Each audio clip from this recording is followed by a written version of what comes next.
Ano na naman tong ginawa ni Munton sa account natin? Binigyan niya na naman tayo ng dahilan para mag-online ulit. Abay, maganda. Napakalupit. Pero siya, matagal niya na akong binigyan ng dahilan para hindi na mag-online ulit.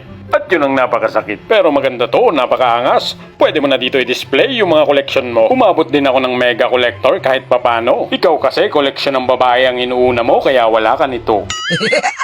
Siyempre naman, para sa mga palaging nakantabay, gamit ko na naman si Ayuri Yagami. Sana hindi kayo nauumay. Ayos lang naman yon, wag ka na sanang malumbay. Bukod kasi sa kanya, si Chu lang yung gusto ko panghabang buhay.